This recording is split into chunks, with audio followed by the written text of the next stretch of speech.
Shri Pinaki Mishra ji.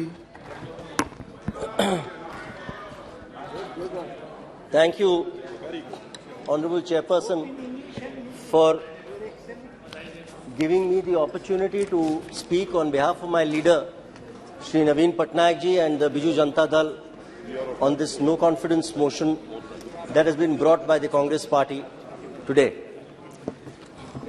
Mr. Chairman, it goes without saying that the foundation of the Biju Janata Dal is anti-Congressism. We were born on the 25th of December 1997 on the basis of opposing the Congress party's corrupt rule in Odisha at that point of time.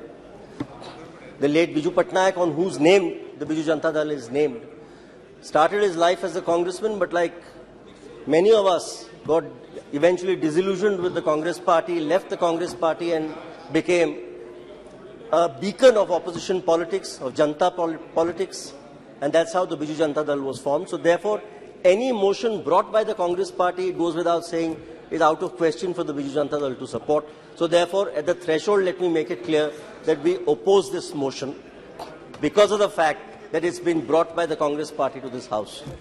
But there are many other compelling reasons, and I will tell this House, Mr. Chairman, about why the Biju Janata Dal feels that this is a misplaced motion, totally out of place at this point in time, to be brought to this House. Mr. Naveen Patnaik is now in his 5th term as Chief Minister of Odisha consecutively. He is now the 2nd longest serving Chief Minister in the country. He has just crossed late Shri Jyoti Basu's tenure in West Bengal. He is now only behind Mr. Pawan Chamling in Sikkim. And next year in August 2024, by the grace of Lord Jagannath, when he is elected for the 6th time as Chief Minister, he will cross Mr. Pawan Chamling's tenure and become the longest serving Chief Minister ever in the history of India. And I am very glad to say, my heart is gladdened that somebody like Shri Amit Shah ji was in Bhubaneswar on Saturday in the presence of many of our distinguished colleagues here. Aparajita Sarangi ji was there as well, I think, our Honorable Bhubaneswar MP. Shri Shah very graciously said that it is without doubt that Mr. Naveen Patnaik is India's most popular Chief Minister. These were Mr. Amit Shah's own words. And he also praised Mr. Patnaik for the cooperative federalism and the constructive cooperation with the centre that he has demonstrated in his last 24 years as Chief Minister. He doesn't believe in needlessly picking quarrels with the central government. It doesn't pay. We are a regional party. In the kind of fiscal architecture our constitution has provided, it is impossible to continuously bicker and fight with the central government and survive as a model fiscal state as Odisha is today. Particularly if you are needlessly, constantly heckling the central government, because that doesn't obtain to the interests of the people of the state. This is Mr. Patnaik's firm view. He believes that, yes, party politics has its place, there is no question.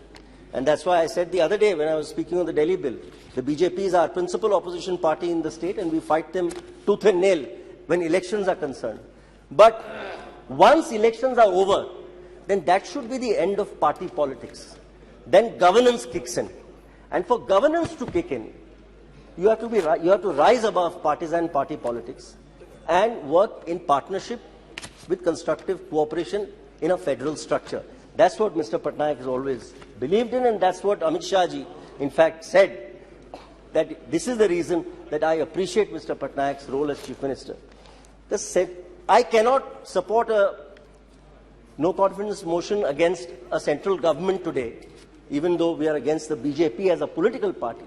But the central government, which may not have given us our entire wish list. No central government ever can give every state government's entire wish list. I recognize that fact. There are fiscal constraints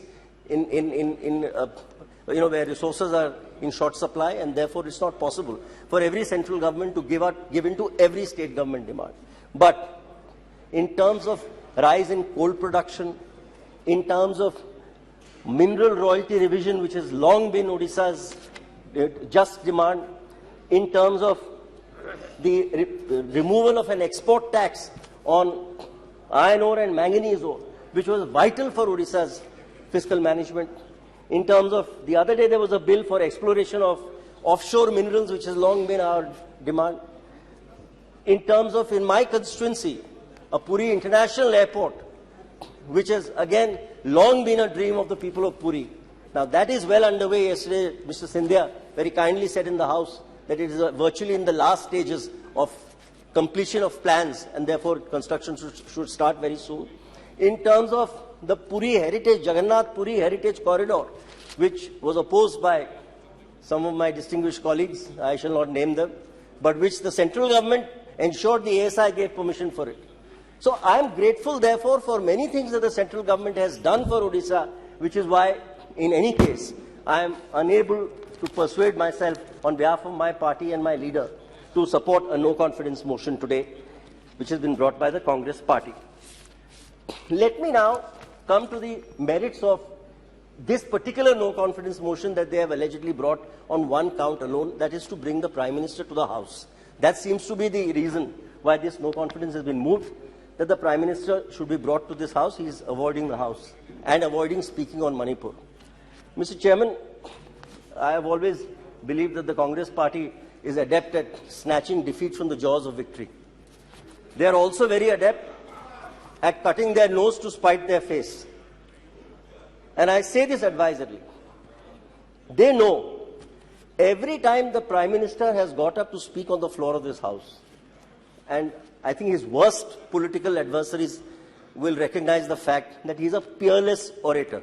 There is no question. I don't think there is an orator today in India who matches him. There is no question. Everybody recognizes that fact. So every time he gets up on the floor of the House, he puts the Congress party through the shredder. I mean, they actually go through a shredding machine. So I cannot understand why they should cut their nose to spite their face, ask him to come to the House and put them through the shredder, as I have no doubt he will when he replies on Thursday. So this defies common sense, it defies logic, it defies political sense. I believe that there are other arguments that would have been more persuasive. The people of this country will decide if the Prime Minister has chosen not to speak, whether that was right or that was wrong, is for the people to decide. And you have to take that case to the people. You don't bring a no confidence which is doomed to fail in any case. At the threshold, you know your no confidence is doomed to fail. You don't bring it needlessly and waste the time of the House.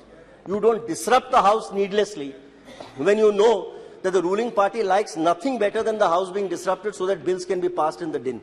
So ministers are happy not to answer any questions in question hour. This is, for every ruling party, this is a dream scenario. They let the opposition disrupt parliament so that we can go home and sleep happily. So therefore, this kind of disruptive politics has not paid dividend in the past, and I have no doubt that this kind of disruptive politics will not pay dividend in the future. As far as Manipur is concerned, I have to say that the Honorable Home Minister had called an all-party meeting. I was one of the members who was present there on behalf of my party. It was an exceptionally detailed analysis which was given to everybody. The Congress party was represented there by Shri Ibobi Singh, who was the three-term former Chief Minister. All the other parties were there. And we were given a complete kaleidoscope, really, of what has gone wrong in Manipur. And these are legacy issues. Manipur is not the result, today's conflagration in Manipur is not the result of the last 10 years, let's face it. It's the result of almost 50 to 60 years of strife in Manipur. The fact of the matter is that this entire issue has boiled over, not now, it has boiled over 3 or 4 times in a major way through the 80s and the 90s. This was somehow capped until, very unfortunately, the Manipur High Court in a PIL suddenly woke up one fine morning. In a 20-minute hearing without pleadings being completed, the High Court passed what, according to me, is one of the most ill-advised orders that this country has ever seen, of giving a direction to the state government to immediately consider within 4 weeks the giving of ST status to a particular community. firstly, this is totally without jurisdiction because the state government can't do it. It's something only the central government can do. So the High Court not only passed a totally erroneous order, but passed an order without hearing all the parties, without affidavits being completed, without any kind of rationale or logic. It simply passed an order which the Supreme Court severely deprecated. The Honorable the Chief Justice's Court on 19th of May severely deprecated the High Court order. But I believe the central government missed a trick there. I believe the central government, in asking for the matter to be remanded back to the High Court to be heard there, was a huge error. And I pointed this out at the meeting, that the central government should have been happy to let the matter rest in the Supreme Court's lap. Because we have seen that the people of this country have great faith in the Supreme Court. Look at the classic case of Babri Masjid, Ram Janmabhoomi dispute. For decades, this dispute could not be resolved until the Supreme Court sat down, gave a judgment, and both parties accepted it graciously.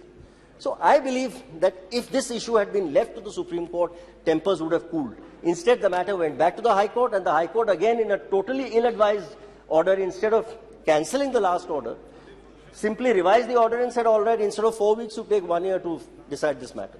Which means the sword of Damocles, therefore, kept hanging, and this is what has constantly created the kind of friction that we have seen. Mr. Chairman, I have to say that what has happened in Manipur today is, as Mr. Patnaik says, heart-rending. And he has asked me to, in fact, mention in the all-party meeting and to speak today and say that all parties must speak in one voice.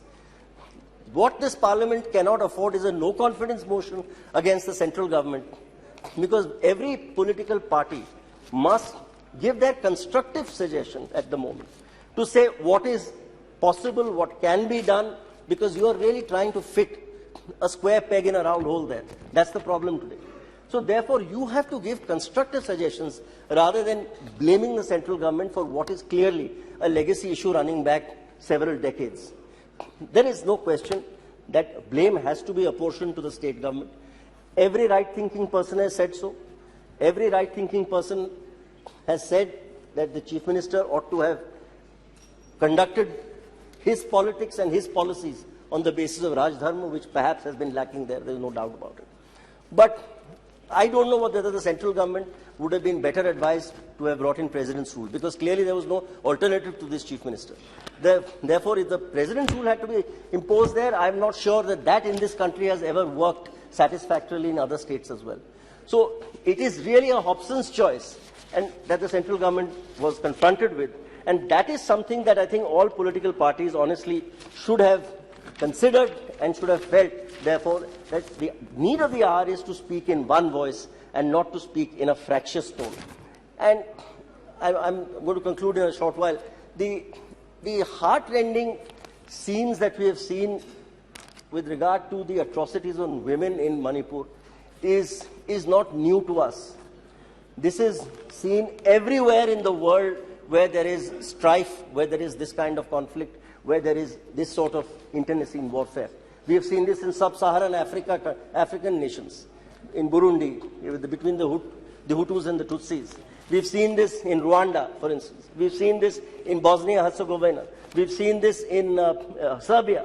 So this is endemic, unfortunately, to our society and our polity.